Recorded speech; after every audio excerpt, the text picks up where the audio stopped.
تبوک کے مقام پر اگر آپ دیکھیں تو جیش العسرہ جو آپ کی سخاوت کا ایک بہت بڑا مظاہرہ ہے، اور غزوہ تبوک جو حضور سید عالم صلی اللہ علیہ وسلم کے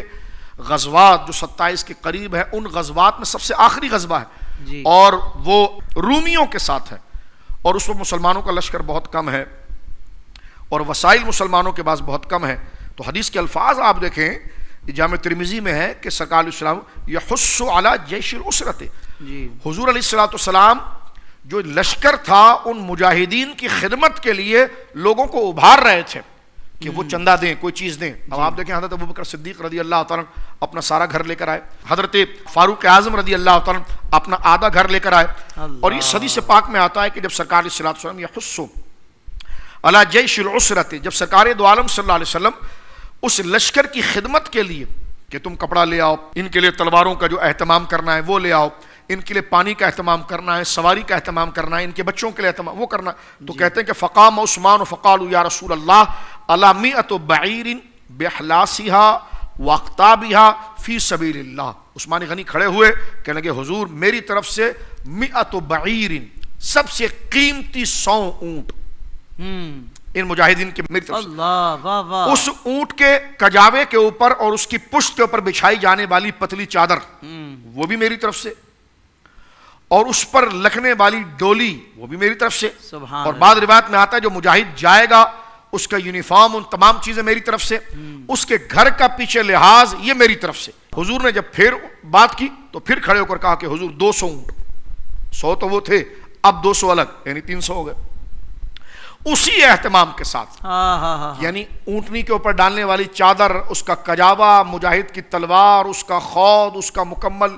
عسکری سامان جو اس کے ساتھ ضرورت، وہ اس کے گھر والوں کا خیال۔ سرکار دو عالم صلی اللہ علیہ وسلم نے جب دوبارہ اس بات کی طرف ابھارا تو پھر حضرت عثمان غنی اکیلے کھڑے ہوئے، فرمایا 300 بعیر باحلاسها واقطابها فی سبیل اللہ، کھڑے حضور اب 300 اونٹ میری طرف سے، یعنی اس وقت کی قیمتی سواریاں، فرمایا 300 اونٹ میری طرف سے۔ بعض علماء نے لکھا کہ 1000 اونٹ، یہ تو یہاں پر ترتیب ذکر کی گئی، اور جتنا راوی نے سنا، بعض روایت کے اندر یہ ہے کہ 1000 اونٹ۔ آج کے دور میں اونٹ کتنا ہوتا ہے یہ آپ دیکھیے، اور اس وقت کی جو وہ سواری ہے، اور سواری بھی پھر مجاہد کے لیے ایسی کہ جناب وہ سست اونٹ نہ ہو، تگڑا ہو، مضبوط ہو، جوان ہو، ہمت والا ہو، تاکہ وہ صحرا اور دور دراز کا یہ سفر جہاں میلوں پانی نہیں ہے تو وہ اتنا مضبوط اور قوی ہو کہ وہ اس پیاس کو بھی برداشت کر سکے، وزن کو بھی اٹھا سکے، تو اس کی قیمت بھی پھر اس کی اتنی ہے۔ 1000 اونٹ اس کی چادروں کے ساتھ، اس کے کجاوے کے ساتھ، مجاہد کی خدمت کے ساتھ، اس کے عسکری سامان کے ساتھ، اس کے گھر والوں کی خدمت کے ساتھ، یہ کہنا تھا کہ سرکار دو عالم صلی اللہ علیہ وسلم، حدیث کے الفاظ یہاں حافظ صاحب، ینزل علی المنبر، سرکار پر ایک کیفیت تھی کہ سرکار ممبر سے نیچے اتر آئے،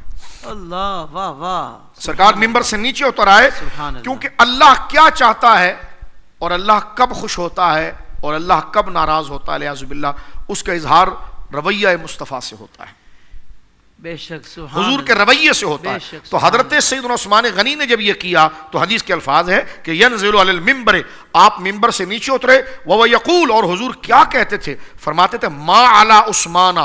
ما عمل بعد هذه، اور حضور بار بار کہتے تھے ما علی عثمان ما عمل بعد هذه، ما علی عثمان ما عمل بعد هذه، ما علی عثمان ما عمل بعد هذه، میرے عثمان نے رب کو اور مجھے ایسا راضی کر دیا ہے، اب اس کو کوئی چیز نقصان نہیں پہنچائے گی، اب اس کو کوئی مزید کوئی نفلی عبادت کی بھی ضرورت نہیں ہے، خدا نے اس کو بخش دیا ہے۔ سبحان اللہ۔ اب آپ کے دور خلافت کے مسئلے پر کوئی بدترین شخص اگر انگلی اٹھاتا ہے تو وہ جناب سید عالم کی دی ہوئی سندوں کو ثابت کرے۔ اس لیے اہل سنت و جماعت جب کوئی ایسی روایت سامنے آتی ہے، جب کوئی ایسا واقعہ سامنے آتا ہے تو اس کو واجب تعویل سمجھتے ہیں، یعنی اس کو ایسے موضوع کی طرف پھیرتے ہیں جو آپ کی اس خطبے کی لاج بنے، قرآن کی اس آیت کی لاج بنے، کیونکہ آپ کا ذمہ اللہ رسول نے اٹھایا ہے۔ اگر وہ چیز آپ کے اندر نہیں تھی تو اللہ اس کے رسول کی طرف معاذ اللہ کذب کی نسبت ہو جائے گی، معاذ اللہ عدم علم کی نسبت ہو جائے گی، معاذ اللہ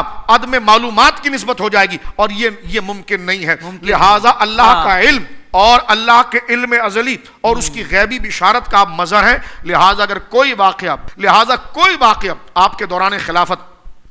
اگر کوئی صحابہ کا دشمن پلیت اگر یہ کھڑا کرنا چاہے تو اسے قرآن کی آیات دیکھنی چاہیے جو سورہ فتح کی ہم نے آپ کے سامنے بھی پڑھی ہے، یہ احادیث کو دیکھنا چاہیے۔ اسی لیے علماء نے کہا کہ بھائی آپ عثمان کو اتنا چاہتے، او بھائی ہم اللہ کے بندے، ہم اللہ کو چاہتے ہیں، جب اللہ نے اس کی ذمہ داری اٹھا لی ہے تو اب عثمان کا دفاع نہیں، یہ رب کی کلام کا دفاع ہے،